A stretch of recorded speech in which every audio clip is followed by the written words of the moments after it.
There are not many games out there in the world that I believe have genuinely made an impact on my life. But another title has been added to that list as I have finally played Persona 4 Golden for the very first time. The Persona franchise over the years has easily become one of the most successful JRPG franchises ever, and I've been slowly making my way through these games, with last year me playing Persona 3 Reload, and now I have finally finished playing through Persona 4 Golden. This was easily one of my most anticipated games to play, as Persona 3 Reload became one of my favorite titles of all time and still is the game that has emotionally impacted me the most. And with the recent announcement of Persona 4 Revival, it worked out perfectly to review Golden to see if my expectations were met and if it was going to live up to my previous experience with the franchise. And after playing it, there are a lot of things I think it does better than its previous entry, but also a lot of things I think it does worse. But regardless of all of that, it is still a life-changing experience. Before we do get into things, if you guys do enjoy this video, it would mean a lot if you could like, comment, and subscribe as we are trying to get to 5,000 subscribers. With that being said, let's get right into it.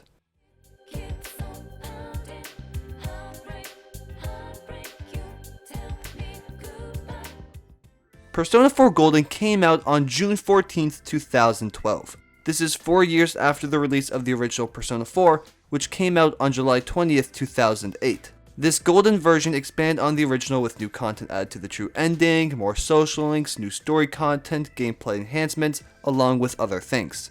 So this really is the ultimate way to play Persona 4, but we'll see if the remake changes that answer.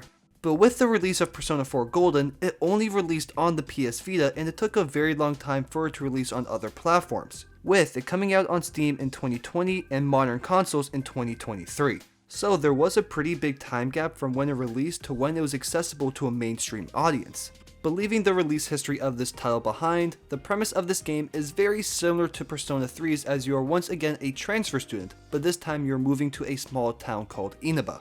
You move in with your uncle Ryotaro Dojima and his daughter Nanako and start going to school there. But once you move to this town, mysterious murders start to occur.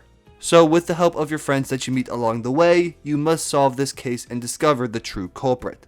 We do this by entering into the TV world that we uncover and save the victims that get thrown in. I think this game does a really good job of setting up the initial premise and plot of the story. I got pulled in very quickly here and was intrigued with this murder mystery. I think it does a better job here compared to Persona 3 of establishing the initial setup and plot. Along with that, I love all the characters that get introduced early on, and I love the small town feel that Inaba has.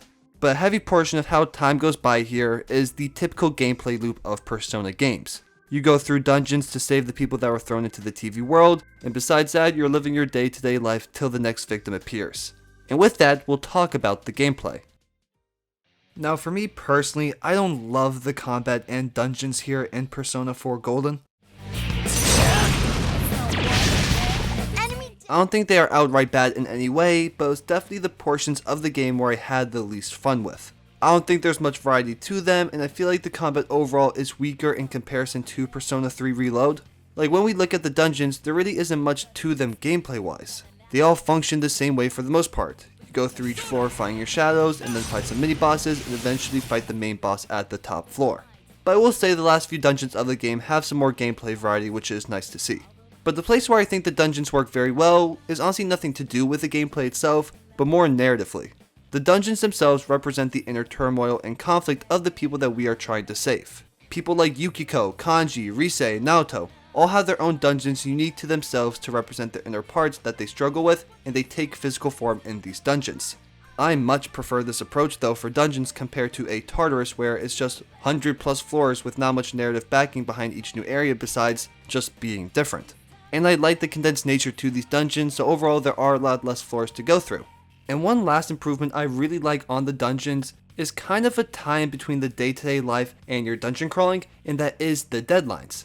In Persona 3, you didn't really have to worry about balancing your day-to-day life with your dungeon crawling, as you could go to Tartarus every single night and there weren't really many nighttime activities to miss out on. And Tartarus itself didn't have any deadlines, you just went there to level up to be ready for the next full moon operation, which was on a predetermined day. But with Persona 4, you have a deadline where you have to save the people that get stuck in the TV world by, and if you don't, they die. So now you have to balance your day-to-day life sim along with this dungeon crawling to find a way to maximize both sides of the spectrum. And Atlas continues this gameplay trend of really having you focus on balancing both lives, and I enjoy that aspect so much more. But for the combat itself, I personally don't think it's that great.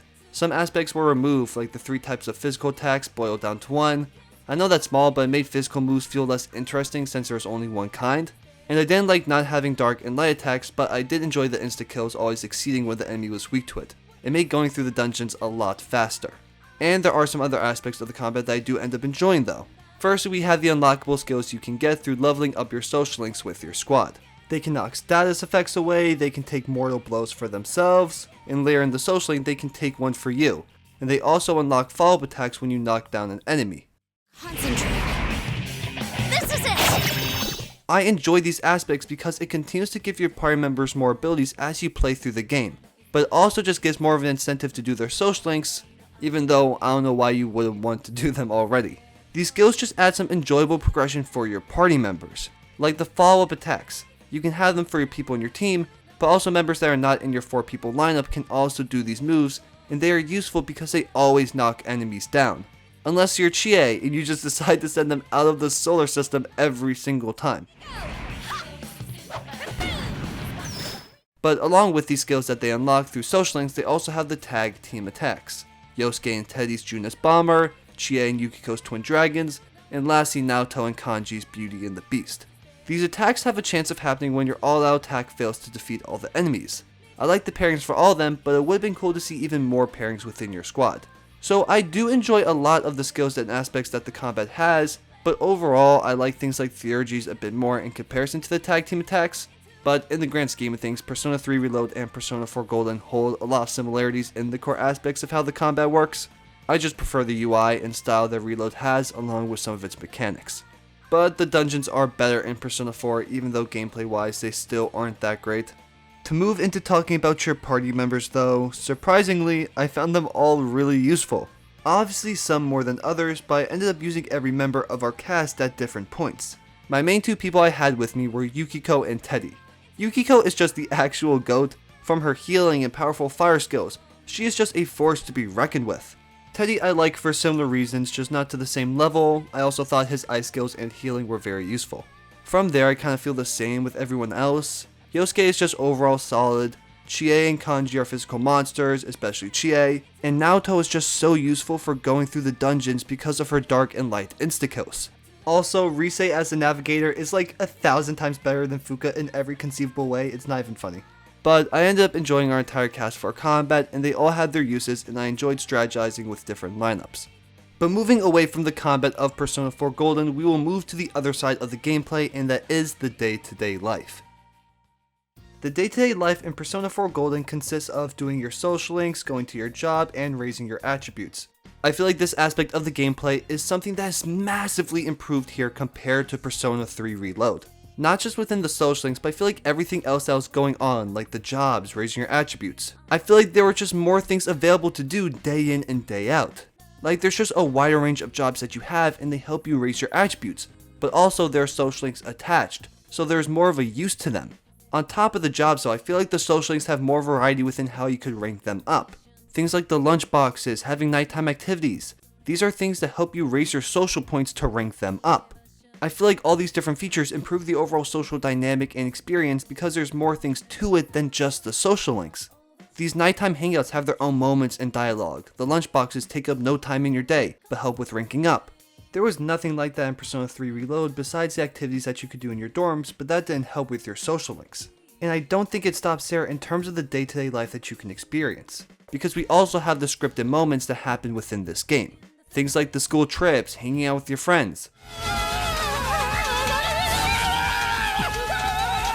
There's so much more of that within this title, and I feel like it works so well here because I feel like the cast is genuinely such a strong point, and I think the amount of time that we spend with them in these hangouts and school trips really fleshes that out more. Some of my favorite moments come from these hangouts and moments that we have with our squad. Persona 3 lacks in this department, even though I do think their party does a lot of aspects better that I'll get into later. But when you take a look at Golden and the moments you have with your team, you have the moment with Yosuke and Kanji on your bikes. My motorcycle! You have the beach and ski trip. You also have the school camping trip.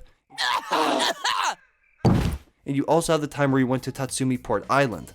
There's just so much more that goes on in the narrative with your group, and I feel like that helps so much with the mundane day-to-day life that you have with just doing the social links and improving your attributes. I think it works so much more when you have these forced narrative moments with your team, because with Persona 3 for a good portion of the game, it was just full moon operation, wait a month, do the next one. There really wasn't much between those moments that happened narratively until the late game.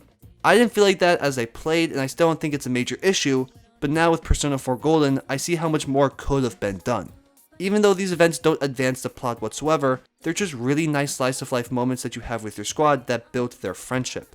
I think overall, Persona 4 Golden just massively improves on this aspect of the day cycle. Things to do within your day and just living your life within this game. You could really tell they got the hang of things and how they wanted to go about the day cycle with this title. There's just so many more activities to do. The activities themselves were enjoyable, and they also just had so many more interesting and fun moments throughout this entire game with your party. I feel like one of the reasons this title is so enjoyable is because one of the core mechanics of this game is this life sim of this high school experience, and they did it really well here. But moving on from the day-to-day life, we can dive more into the social links of this game. The social links in Persona 4 Golden were just so wildly better compared to its previous title. I loved almost every single social link in this game, besides getting flashbanged every single time you ranked up. I know it sounds like I'm overglazing this title, acting like Persona 3 Reload isn't good, but we will eventually get to the parts that I think that game does substantially better. But in terms of the social links, I don't really think there's a single thing that it does better besides having the best social link, and that is Akinari. But I feel like I'll just take up too much time if I really dive deep into every single character and social link, so I'm just going to briefly speak on all of them and put them in a little tier list. And just for this section, I'm going to be leaving out the main characters from our squad and Adachi because I will be having separate sections for them. But starting off with Nanako, her social link is phenomenal. I love everything about her coping with her mother's death and how that ultimately affected her relationship with her father and the distance she feels between them. She is an easy A tier. The Fox social link is absolutely nothing, as it's just more ways to complete the quest within this game, so it's kinda boring, F tier.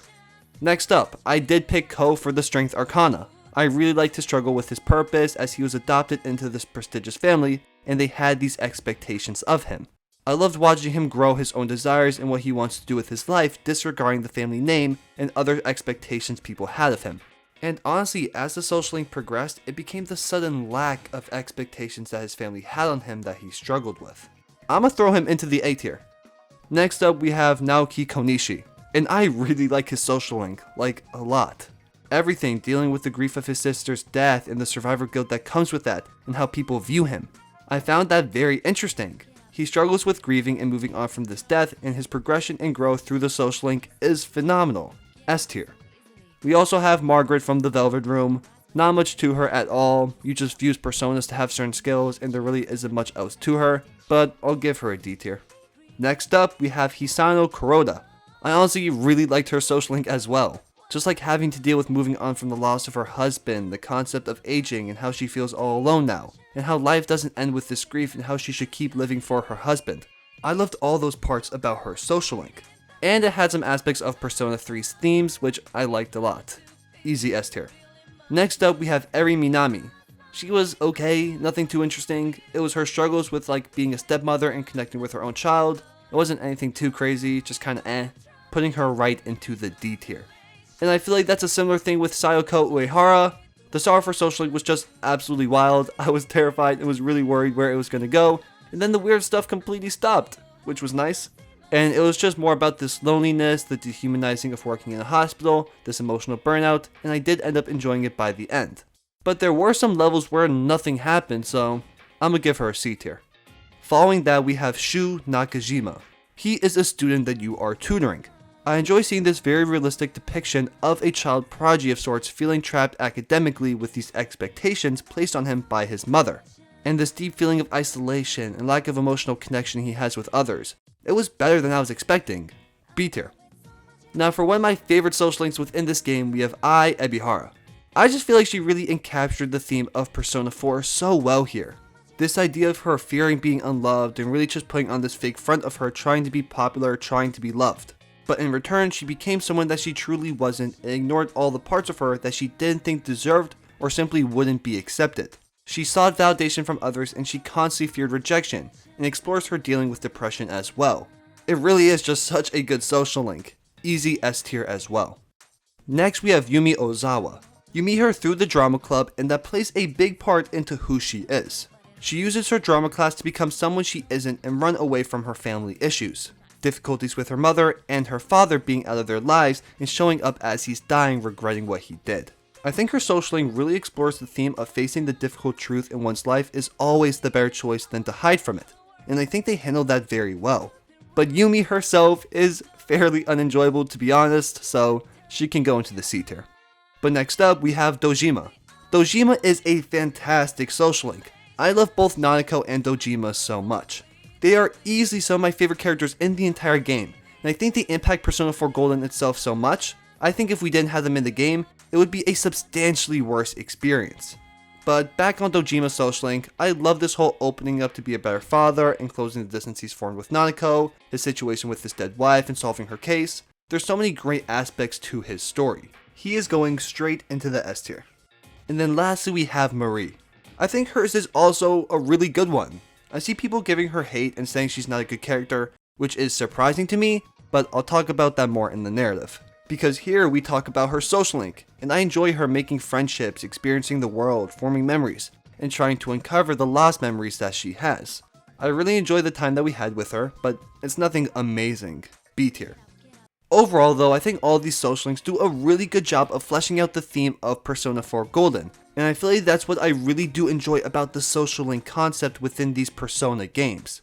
Because so far with me playing 2 of them from the series, one of the biggest experiences with the social links is that all these characters go through their situation of dealing with the message of this game. And with Persona 4, that is being able to face your true self and accepting all the parts of you that you don't like and suppress, along with facing your true self and not hiding from the truth. I really feel like all these social links really tie into that. I think the only aspect about the social links that maybe I don't like as much comes within your party members, and that is the fact that their reawakening of their personas are purely tied to their social links. I really enjoyed it in Persona 3 Reload when the reawakening of their personas came within the narrative. But here, I did not like it as much as we had 2 reawakenings, and both were tied to social links. I didn't like that as much because I think it works a lot better when their reawakenings occur within the narrative. But I'll talk about them when we talk about the cast. Overall, I really do think Persona 4 Golden social links were just phenomenal, and I had so much fun with every single one that I came across within this game. But now we can finally go ahead and talk about your party members.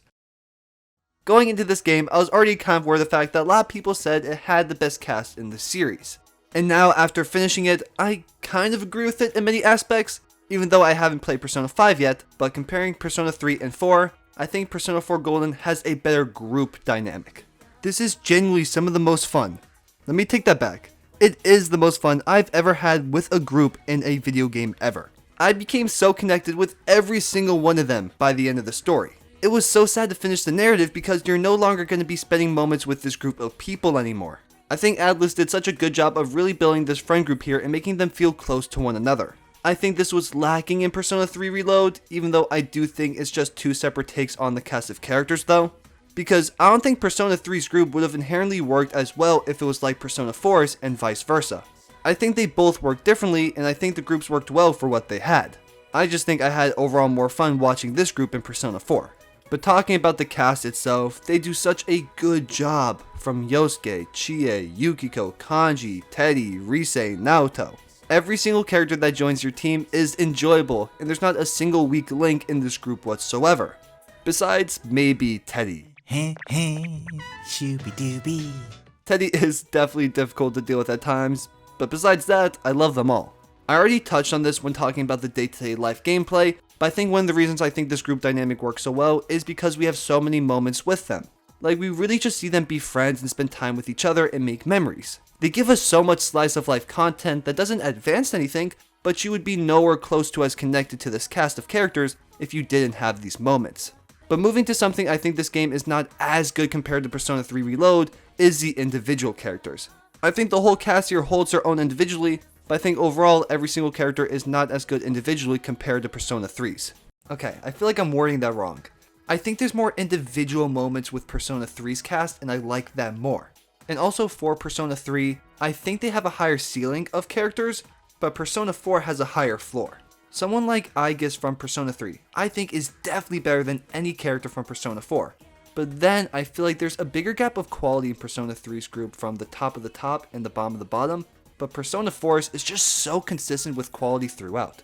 But even with fleshing that point out a bit more, I still do like the individual characters in Persona 3 more and feel more connected to them compared to Persona 4's cast. I did touch on this before briefly, but I think it's because of the fact that they don't have as many moments in the main narrative. They join your team and then that's about it narratively for them besides their social link, and that does the heavy carrying for their character development. I think with Persona 3 Reload, there is a lot of heavy carrying within the main narrative along with the social link that gave our party members development. I think that was lacking here, and I do believe it's because the Persona reawakenings are in the social link and not the narrative. At least have them in both. It's a sad thing to me because I really do enjoy when our party members are affected by the narrative, because I think overall it just makes it feel like they're more in the story compared to kind of being in this group surrounding you. That was one of my biggest issues with Metaphor Re Fantasio. You have this really interesting group of characters, but they never really did anything narratively. They were just kind of there supporting you. They didn't feel like their own individual characters within the main story. Even though they did have great social links that gave them amazing development and whatnot, they struggled to hold their own within the narrative. I don't think it's as bad with Persona 4 because it does feel like this group effort to solve the murder mystery, and some characters really help with it, especially someone like Naoto. But I feel like it kind of falls in the same place where they don't have their own moments to shine within the main story, and they're all just kind of working together to solve this mystery. But when you look at Persona 3, Akihiko has his heavy character moments, Junpei has his own distinct moments with Chidori, Mitsuru with her father and the Kirijo group, Yukari with her father, and then the Ken and Shinji situation, and obviously Aigis being so integral to the narrative. All of these characters have their own specific moments within the main story that are separate from you. They have their own difficulties that are caused by what happens in the narrative. Persona 4 Golden, that is not the case besides the character arc of them joining the team. I just really don't feel as if our group is affected by the narrative and what happens within it. They just tag along for the ride. Okay, that might be a slightly harsh way of putting it, but you get my point. I still think their overall group dynamic is phenomenal, and again, I became so attached to every single one of these people by the end of the story. They might be the best friend group that I've ever seen from a video game. But I think Persona 3 has more of a flawed group, so there's more turmoil with the party members, especially with episode Aigis. You see them butt heads a lot more when you don't really see that as much with Persona 4's cast. It's for the most part smooth sailing. I would have liked to see some more moments where they clash heads a bit, like the Namatame part where they're debating on throwing him in the TV or not. That was really good, and I wish we maybe got more of that. Because I think Persona 3 Reload shines with having our characters not always seeing eye to eye and having conflicts. It feels more realistic than just always agreeing and just having funny moments with each other. But still, I think as an overall group, Persona 4 Golden has one of the best ever in gaming history. Their dynamics are so enjoyable, and watching them crack jokes, the chemistry, the voice acting. Oh my gosh, don't even get me started on the voice acting here. Every single character is voice acted to sheer perfection. Ooh, some people have signed up already. Man, what idiots would want to be in this thing? Let's see, Yosuke Hanamura... Me?! It is one of the greatest voice acting performances from a cast of characters that I have ever seen. Every single one of them, even people outside the group like Adachi, Nanako, Dojima. All of them are voice acted brilliantly, and that adds so much to the overall experience. Every single interaction that our cast has with one another was natural and funny, and I was just laughing so many times throughout this game when anything happened with our squad. It literally just felt like a group of friends living life together solving this murder mystery, and it adds so much to the enjoyment of the game. But with that being said, moving on from talking about the group dynamic, let's talk about each character more specifically and their own specific character arcs. Starting off with Yosuke, I ended up overall really enjoying his social link a lot, and it ended up being one of my favorites in the game. But not just his social link, but his entire character in general. He is the first party member that joins your team, and he is the first party member that we see face his true self. His true self was basically this perception of being very bored of the life that he had, and putting up this front of being super friendly and outgoing. Because Yosuke was someone that grew up in the city, but once he moved to Inaba, he did not like it whatsoever. He found it boring, there's nothing to do, he couldn't make friends. There's lots of issues that he was struggling with. He was someone who just wanted exciting things to happen in his life. Because we also see when he confronts his true self, some situations where the shadow version is talking about this performative act that Yosuke puts on because he has this fear of being alone and isolated. He surrounds himself with all these people because he's scared to be alone, and I feel like I really enjoyed that part a lot about Yosuke, because we see within his social link him bring up at some point the fact that his friends from the city no longer talk to him. And he kind of feels as if those people were never really his friends, and he's always seeking that true connection with people, and he didn't know how to get that. He thought he had to be some type of special person too.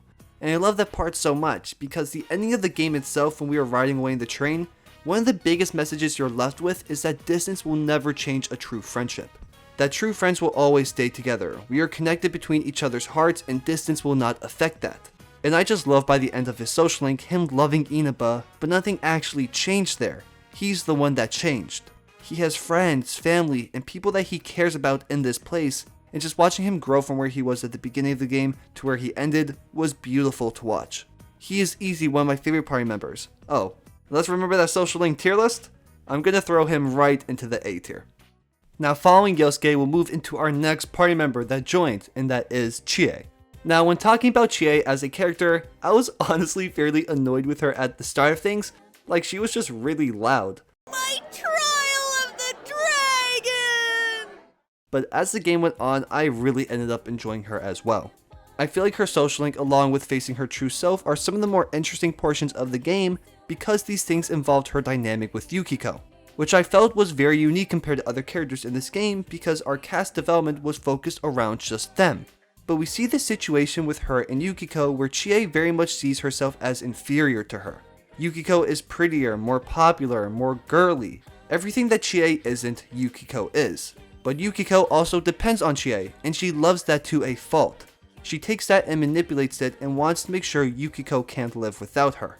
Chie feels as if she can be left behind, and latches onto this protector role for Yukiko. She wants to make sure Yukiko always feels as if she can't live without her because she's scared she'll lose her purpose or that she'll no longer matter. She finds value as this protector and clings to it too much. I love seeing her development through that and kind of growing past that and becoming this person that truly just realizes that she wants to protect everyone that she can, everyone that she cares about. This protector role was distorted but became something that she was truly passionate about. And it's awesome, and by the end of the game when she's trying to become a police officer, I feel like that's the perfect career for her. And I just love her dynamic with other characters as well, especially Yosuke. I love their back and forth a lot. Chie is just a really solid member. I don't think she's anything amazing, but she's just a fantastic addition to the cast of Persona 4 Golden. So with that on the social link tier list, we're gonna throw her right into the B tier. And I feel like with that we can smoothly transition to our next member, and that is Yukiko. Now looking at Yukiko's overall development throughout this game, I think it's a pretty simple character arc, but overall I still really enjoyed it. Her major development within this game is focused around her future at the Amagi Inn that her family owns, and she is meant to take over once they pass it on to her. The biggest issue with her is this lack of control over her own life. Everyone kind of expects her to take this role as the owner, and she wants to make decisions for herself.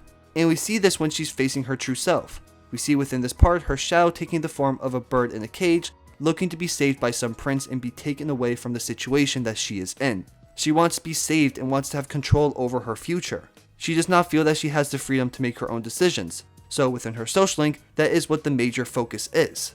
We see throughout her trying to find her own purpose and take control of her life. And we see this by her trying to find multiple different careers and trying different job opportunities out to see what she would potentially enjoy doing. But ultimately, in the end, she goes back and decides she will take over the Amagi Inn. But this time around it is her own decision and not being forced by anyone else. Because she realized she does truly love the people that she works with. She cares for these people and wants to be there with them. In her social link, we see her constantly trying to make these meals to improve her cooking, and we hear through her the chefs and staff that she works with helping and supporting her. She comes to the conclusion that she has this community there and doesn't want to leave it. This isn't a decision that is forced upon her, this is of her own volition. I feel like there's a common theme with a lot of our cast, but it's this idea that a lot of these people had this initial thing in their life that they think is the bad thing, but then by the end of their social link they come back to discover that they truly did have a passion for it, which I find very interesting. But ultimately this idea of escaping, not wanting to be chained by the expectations of her family, is what drove this development. Yukiko wanted to have her future in her own hands and make that decision for herself. She did not want every decision for her life to be made for her. She felt as if she did not have a decision of where she went with her career, but by the end, she felt that decision was her own. Overall, Yukiko's arc is a very realistic one. You can see this happening in many people's lives. Her social link, I believe, is done very well, but it's nothing spectacular. I'm gonna throw Yukiko also into the B tier on the social link tier list.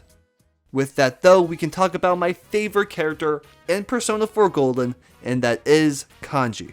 Kanji's character development and growth is genuinely so beautiful to watch. It's such a fun character arc to experience because I really feel like he is such a true representation of accepting yourself just for who you are and embracing every part of you. Because with Kanji, he really struggles with his masculinity, since he enjoys doing things that are quote unquote not the most masculine thing, more feminine hobbies. He loves sewing and things of that sort. He always feels like he'll be rejected or called weak, not a man, if people know he does these things. So he built up this fake persona of himself constantly fighting, yelling at people, being very aggressive, dyeing his hair. He did everything that he could to feel safe because he thought that was better than being vulnerable.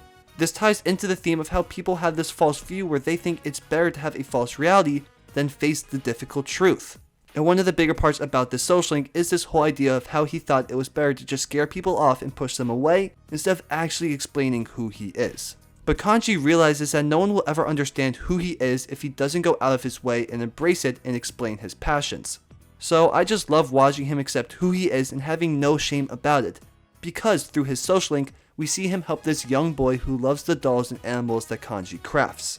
And this slowly opens up the idea to him that there are people that enjoy what he does. But even if there isn't, he now has that self-acceptance of who he is and unlearning this toxic masculinity that he had. And lastly, another aspect of Kanji that I enjoyed was this dynamic with his dead father, because Kanji very much held on to a quote that his dad said, and that was, if you are a man, you have to become strong. And there was this distorted view of that statement, but he realized that was more than just a traditional masculine strength. It was deeper than that. It was the strength that comes with accepting yourself, being who you are, and Kanji says that he's going to start off by not lying to himself anymore and embrace who he truly is. Kanji is probably my favorite character in this game. I just love his character so much, and watching him shed the shame that he once had carried is truly moving. And on that social link tier list, he is going straight into the S tier. But with that, we can move over and talk about Teddie. Now, talking about Teddie, he's one of the more interesting characters in Persona 4 Golden. Because for me personally, he probably is my least favorite in the game, but it's funny since I think his character arc is easily one of the more interesting ones. We see it take a slightly different approach from the rest of our cast, but I feel like the main message for his character is really washed down with how poorly I feel like Teddie is portrayed, because for the most part he was seen as this kind of gag character, which I think really undermines how cool his development is. Because again, the major theme of this game is accepting who you are and facing your true self. But with Teddie, he doesn't really have a true self. The biggest aspect of his character is discovering who he is in the first place, because for him, he's very much just a hollow shell. He is scared of that potential reality of not having a true existence. He has this existential dread of, am I really real? Am I just this thing that has no purpose? But once he accepts his true self and confronts himself, we see his rebirth as a human being as he grows this human body. And later, he is confronted with the fact that he is a shadow. He grapples and struggles with his identity and how he differs from humans. But it's shown through the game how he learns what it is to be human, what it is to be alive, and connecting with others. I found it really interesting because, again, our cast journey is accepting their true self and the identity that they have. But with Teddie, it's this idea that he never had an identity, but he was able to form his own. He was able to build himself. And I think that's a really cool thing to explore because it's true. Your identity is not something that is forced upon you, it is something that you are able to decide for yourself. That is one of the biggest things with Teddie's character arc, but again, I think it just gets extremely watered down with him being this gag character. He says a lot of questionable things all the time, and I know he's meant to be more innocent and like he just doesn't know what things mean or whatnot, but they don't portray that too well, so he just comes off really creepy all the time. So I think Teddie's character is a really interesting one at his core, but as you just play the game, he ends up being really annoying a lot of the time. I honestly ended up skipping some portions of his dialogue because he was just crying or making annoying noises or jokes, like, I don't want to hear this during some impactful moment. What a... But ultimately, I think Teddie is a very interesting character, but Atlas didn't do the best job with his personality. So with that being said, I'm going to throw Teddie into the C tier of the social link tier list. But following that, we move into our second to last character, and that is Rise. I ended up really enjoying her overall as a character, and I think her social link is a really good one. I don't think it's one of the best in the game, but I still really find it intriguing. The biggest talking point within her social link is the idea of her being an idol and her taking a break from that life to reevaluate if this is what she wants to do. With her being an idol for heavy portions of her life, she doesn't really feel like anyone knows the true her, and neither does she. Rise feels like her only purpose and meaning comes through being Rise. She wants Rise to be seen as well and acknowledged. She was fearing that no one actually saw the real her and that everyone only enjoyed her fake exaggerated TV act of Reset. Along with that, there was this worry that she was a hollow person underneath all the fame, because she was put into the spotlight of being an idol very early on in her life. She didn't have control over who she was shaped by her agents, fans, media expectations, so she really struggled to have her own sense of self. And there was a lack of genuine relationships and connections with the people around her because everything was constantly this business mindset. And again, people only perceived her as her idol self. But her social link journey takes a similar route to Yukiko's with how in the end she returned to showbiz. But now not under the same reason as before, as now she ultimately does enjoy that life and she realizes that she can be both Rise and Reset and both can exist. It's not one or the other, it's that both these parts are her and in the end she embraces them. She was able to return to her hometown of Inaba and rediscover the Rise side of her and feel secure in that. And that people actually care for all that she is and not just Reset. She was able to reclaim her identity and that this isn't something that other people threw onto her, but instead her own choice. She can embrace Reset without losing herself because she has formed these connections and bonds with the people around her and has made relationships with these people. She feels secure in her own self where she didn't have that security beforehand. I really do enjoy Rise overall as she's just a fantastic character. I think she adds a lot of charm to the group and is really interesting. In the end, she is going to land herself in the A tier. But finally, to finish off the cast, we have Naoto.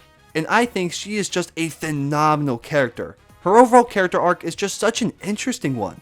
The basic premise of her character is that she is a young detective in a very much male-dominated field, and within this male-dominated field, she does not get the respect that she deserves. Because one, she is a woman, and second, she is a lot younger than her peers. So she has this desire to be accepted by the world around her and these other men. So she puts on this fake identity. She dresses more like a man, she has more of a stoic personality to seem more adult-like, and she does these things to be accepted in this field, and to be more respected.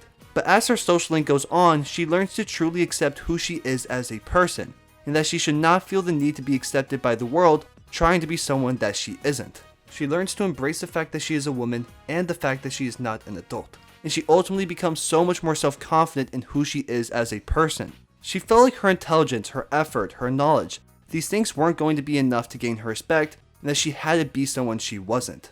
And this whole thing of her trying to be a man and trying to be older, I don't believe it stemmed from her not wanting to be a girl. I just believe she hated the fact that being a young girl made others not take her seriously. And she felt like she had to be an older man to be respected. She started to reject who she was because she wanted to be taken seriously.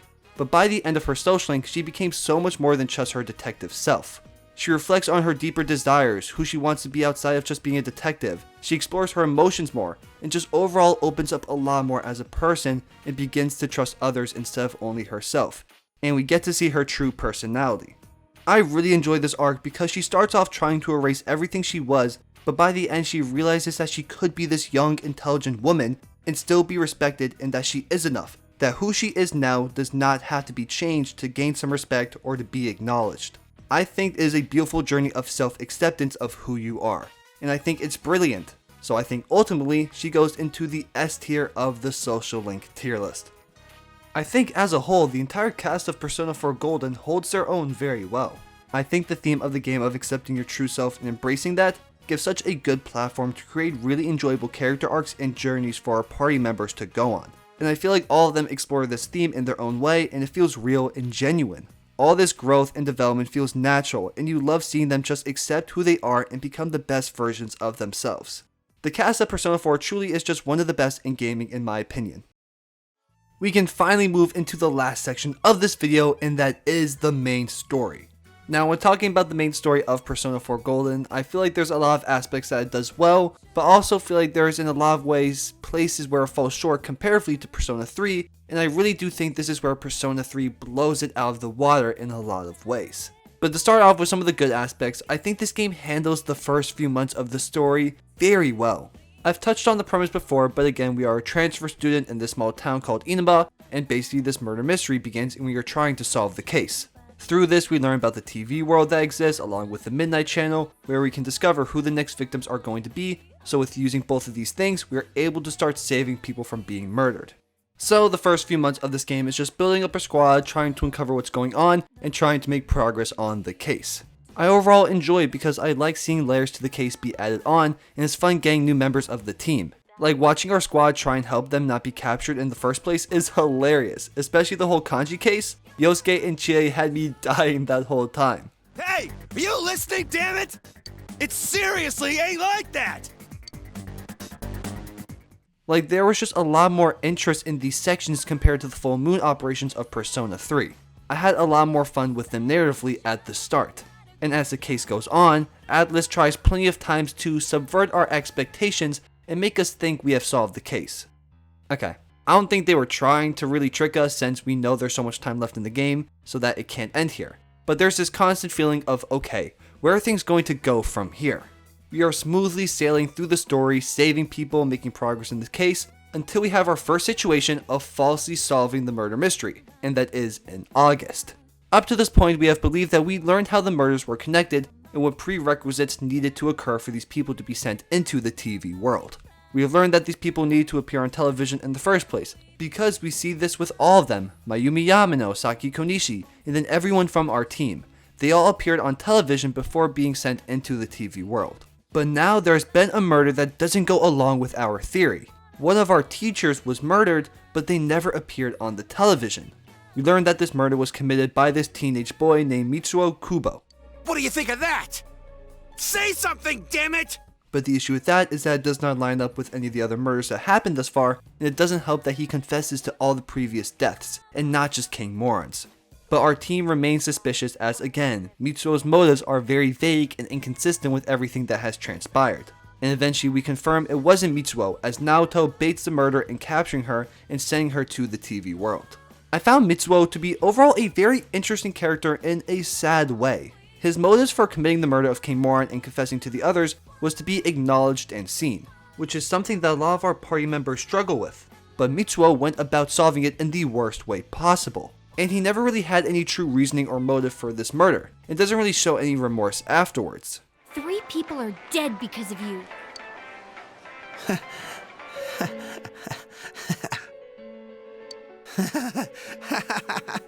This game really doesn't give any redeeming attributes to the villains, because even though Mitsuo wasn't the true culprit, he still committed a crime and seemingly doesn't care that he did it. But with that, the case continues and we go into a slightly darker tone narratively from here on out as we search for the next culprit, and this is where the next subversion of expectations occurs. We come across our next culprit, and that is Namatame. This whole section of the game might be my favorite in the entire story. I think they handled all their story beats so well here, from character moments, twists, high stakes. So much happens here and I love it.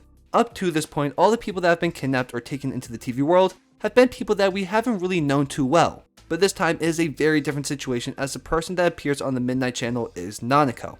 When I tell you the second I saw Nanako being captured, I was not playing games. I was not going to allow anyone to mess with her. But through this, we learned that Namatame has been the one capturing all these people by using his job as a delivery man to kidnap them to avoid suspicion. Namatame has been someone that we have been aware of since the start of the game, as he was a part of the affair with Mayumi Yamano. But he has remained out of the picture until now. And sadly, Nanako ends up being his next victim. This is our best chance though to stop him, as we are able to get the jump on him after a crazy car chase sequence between Dojima and him. Hang in there, Nanako. Daddy's coming for you. This part is just so deeply emotional for me. I finished Nanako's and Dojima's social links right before this whole entire situation happened, so we just had this big climax of them really just coming together as a family, and having this moment happen right after just hits so much harder. It just shows the love that Dojima has for Nanako. Like, it gets me emotional even talking about it. But in the end, we have a major car crash between the two cars. This hospitalizes Dojima, and in the wreckage we are unable to find Nanako, signifying that they have entered the TV world. And with that, we must go save Nanako. If you did not save her on the first day available to you, there's something wrong with you. Everyone has to go day one and finish it in one go. How could anyone wait another day just being aware that she was stuck in the TV world? You're a terrible person. And also, that song, Heaven, oh my gosh, don't even get me started. That song is easily one of the best songs in the entire game.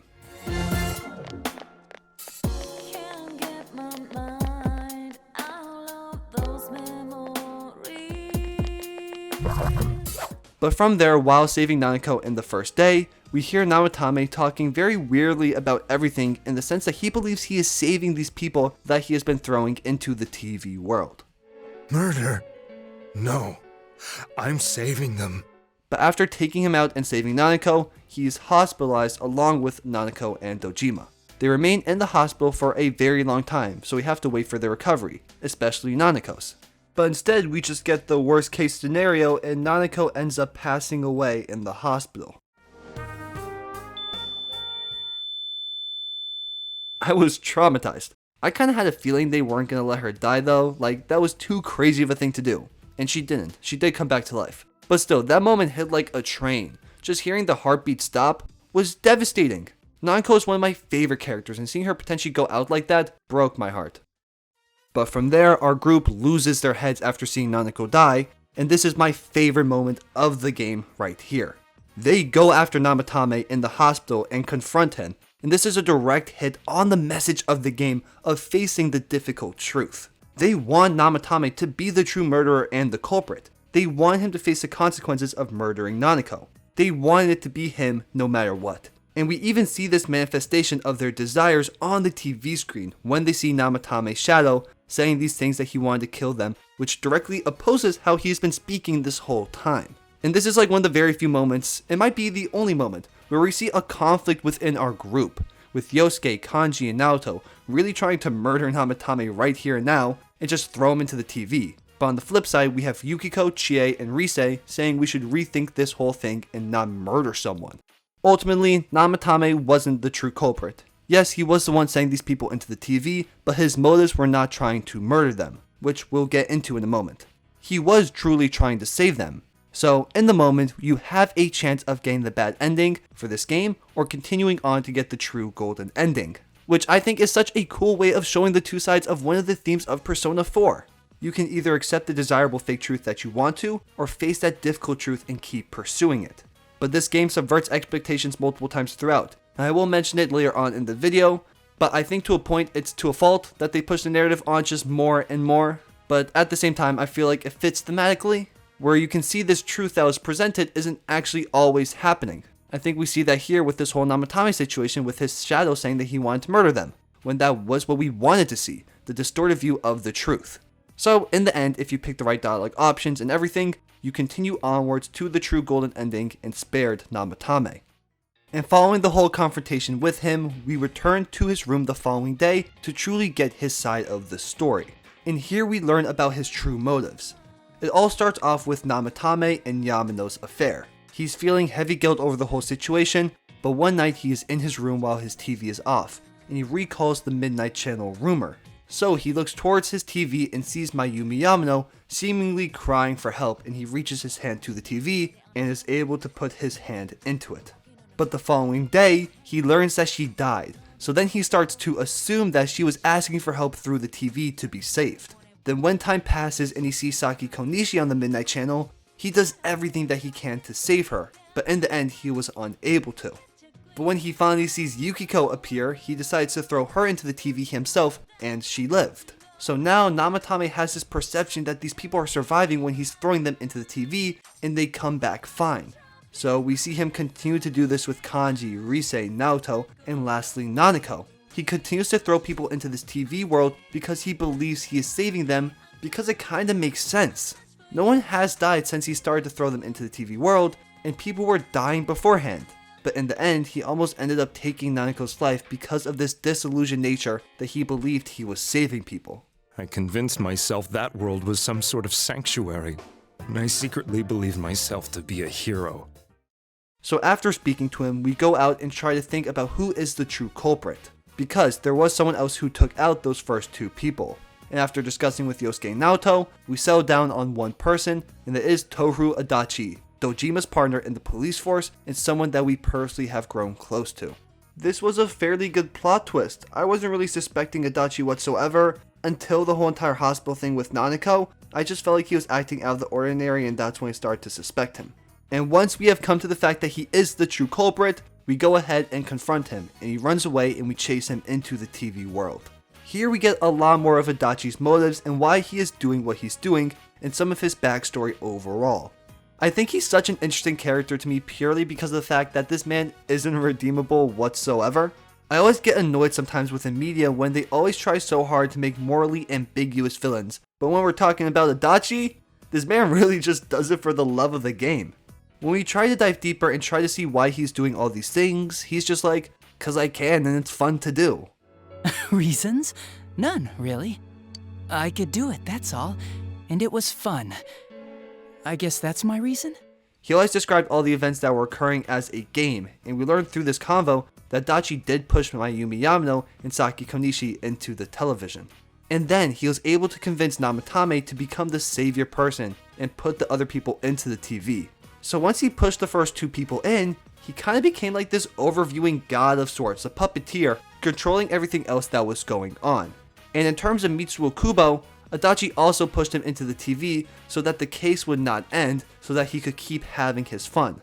Overall, Adachi is just like a really perverted person. Like, he is not good in any conceivable way in this game. He has a very nihilistic view of the world. He says he finds everything boring, there's no point in discovering the truth, that there's nothing that you can truly change, so what's the point of facing reality? His view of things very much directly opposes the theme of this game, where you should seek the truth no matter how difficult or painful it is. He directly opposes that and says there's no meaning in it whatsoever, that it's much better to just have ignorant bliss. If you aren't born lucky with this innate talent, you're just going to live an unfulfilling 80ish years of your life with no true meaning. He finds life boring because that has been his own personal experience, and that we will discover that one day as well. You don't get anything out of facing reality, and there's no way to change it either. He became a police officer and was sent to this boring town of Inaba, but then he was given this power, and he just ran with it and did terrible things. There really isn't much more to say about Adachi as a character. He really is just a terrible person through and through. There's no supporting him or seeing where he's coming from. He is just a bad person. And the voice acting performance on him is just brilliant. Watching the switch up from how he was throughout the entire game to watching him after the reveal of him being a villain, it's like two completely different characters, and I love seeing that. But as we get prepared to fight him, we learn that our world is slowly becoming the TV world, and that the fog from it is leaking into ours, and that all of us will just become shadows. So we seek out to stop Adachi to stop that from happening.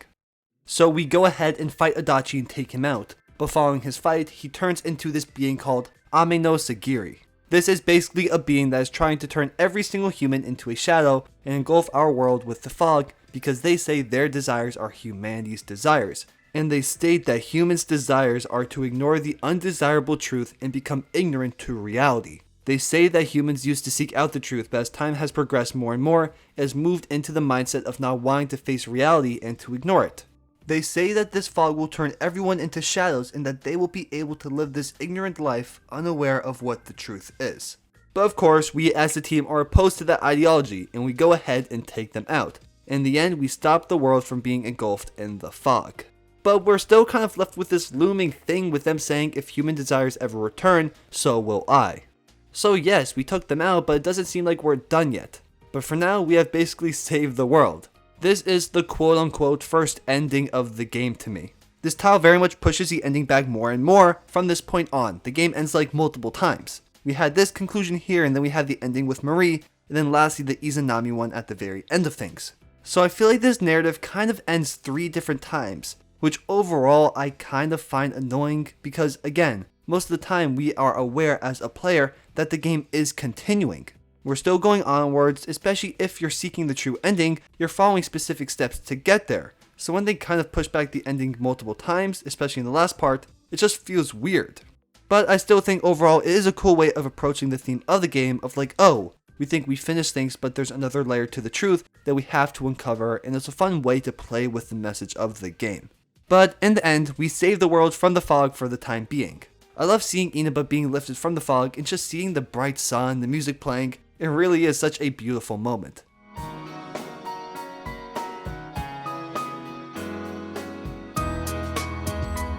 But from here, we have a lot of fun slice of life moments, with some Christmas stuff, New Year's, our ski trip. Again, I've yapped about it plenty, but I just love seeing our group together doing things. It really is just so wholesome. But while we are on our ski trip, this is where the golden aspects of the game come into play more, with the Marie dungeon.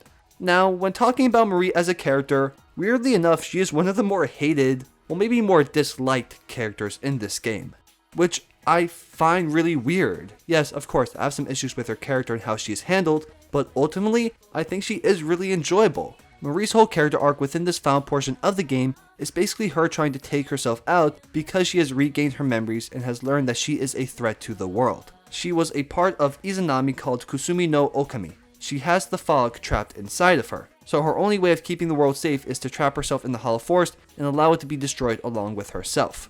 Now ultimately, Marie's character is one I struggle with to a degree just because I don't think she's integrated into the plot well enough, because ultimately everything with her is only involved with her social link, which again is the point I brought up with our cast where I enjoy when they are involved in the narrative, which she isn't whatsoever until this point. I don't even need her to be extremely involved, but if she was just more involved with our friend group, or maybe she went on the trips with us or other things along those lines, it would have just made our connection to our group that much more meaningful. Because again, you could tell she was going to be more important compared to other social links, but ultimately she still kind of is just a social link. So even us as a player lack a connection to her as her screen time is really minimal. That's my main complaint with her. I just wish she was more involved with the overall narrative and our friend group. And I do overall like her character arc, and one aspect I enjoy a lot is the idea of once she rediscovered her memories. It's like a really bad thing. Again, really ties into the aspect of sometimes discovering the truth is really painful and can seem like a bad thing. Marie sought out the real truth and in return regained terrible memories of who she truly was and of the fog inside of her and the danger that it brought. It's funny. I remember now. I already have a role. And it's to disappear. I shouldn't have ever remembered. It would have been better if I'd never remembered. But ultimately, you and your friend group don't want to see her die, because at this point, she is a close friend to you guys, which again, I don't think they portrayed too well, but you guys help her take control of the fog and have her live. One other aspect I think Marie helps with a lot is connecting the true ending of this game with Izanami, and giving some foreshadowing to that inevitable end. Because I'll speak more on that in a minute, but I think it's just very sudden and random trying to connect Izanami to the overall plotline, especially when you give zero foreshadowing to it prior. I still think Marie doesn't solve the whole issue, but she does help with it, and I really did enjoy her dungeon a lot, and with the gameplay mechanic of how you just slowly lose your SP. I think the dungeons in the late game ended up being better than early on. Her and Adachi's I think had more engaging gameplay mechanics with it compared to the earlier dungeons in the game, which I overall enjoyed more. Ultimately though, we save Marie. We stop her from having to take her own life to stop the fog, and again, the game kind of feels like it ends here. But there is still one final portion of the narrative, and that is to get the true golden ending of this game, and kind of where I have arguably my biggest issue with Persona 4 Golden. Now, the actual ending of the game is phenomenal and handled very well. Both Persona 3 and 4 just know how to conclude a game. Persona 3 Reload literally has my favorite conclusion and ending in media. Persona 4 Golden doesn't quite get there, but it still is a really heartwarming conclusion. Getting to my issues with the ending though, it stems from the build up to it. At least with Golden, we get some foreshadowing with the addition of Marie, but still, the inclusion of Izanami feels very random. To summarize who Izanami is, she is practically the mastermind behind everything that happened in this game. She is the one that granted power to us, Adachi, and Namatame, to see how humanity would react and to see their desires. She spread rumors of the Midnight Channel and let things go from there. And once she saw humanity's desire to be free of the suffering from their daily lives and to be free of the truth, she set the fog into motion to consume our world. All of these aspects work well here, and I don't think it is handled poorly. I just have zero care over this Izanami being. I met her 2 hours prior and only ever heard of her through a lesson on Tatsumi Port Island. When comparing that to Nyx from Persona 3, we have 2 months of build-up with that, having this looming doom sitting there. Izanami just pops up literally after the game ends. You have your final conversation with all your complete social links, the game is over, and then boom, you suddenly have a new plot point and dungeon to go through. Like, the pacing for this final portion just feels so off to me. Like, they had to explain how some of these powers came to be and whatnot, and they just filled that plot point with a mastermind behind the scenes that had very minimal foreshadowing. They try to fix it in Golden and it works a bit, but still, it just doesn't overall work for me. especially when we have the scene of all of our social links encouraging us to keep going and to keep fighting for the truth during the final fight. It doesn't hit the same, because this weirdly feels detached from the game itself. Again, you kind of had this feeling that the game ended, and you can end the game without fighting her. So it weirdly feels optional, even though it is canon and the game isn't truly complete without defeating her. I just felt such a lack of emotion and stakes compared to a Persona 3 conclusion, where having that scene of all of our social links and squad encouraging us is one of the most beautiful things I've seen in gaming. And they're both the same kind of scene. Persona 3 Reload just executes it so much better in my mind. Okay, while I was editing this video, I feel like I was a little harsh on this section. I still feel like there's a lot of emotion here, but I still agree on the fact that there is a lack of stakes.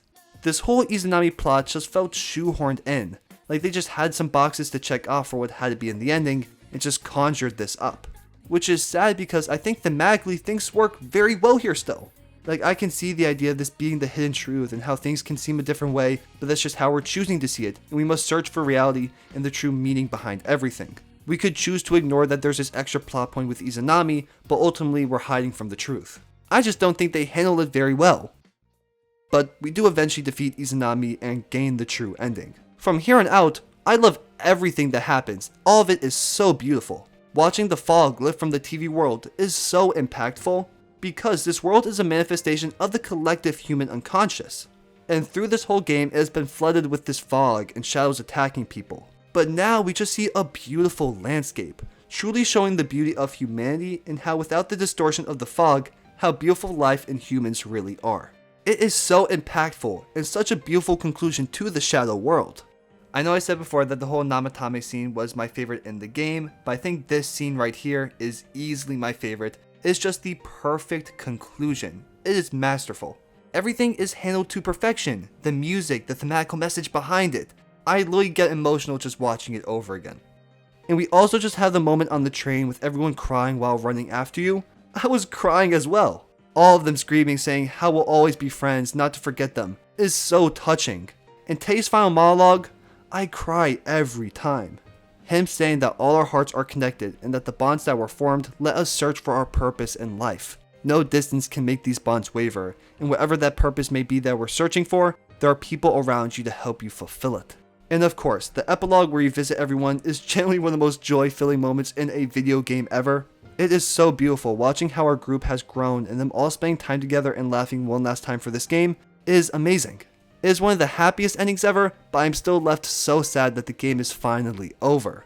The narrative for Persona 4 Golden is one that I really do love, and even though I have some issues with how the ending is paced and lack of influence our group has on the narrative, it still is a heartwarming coming-of-age story.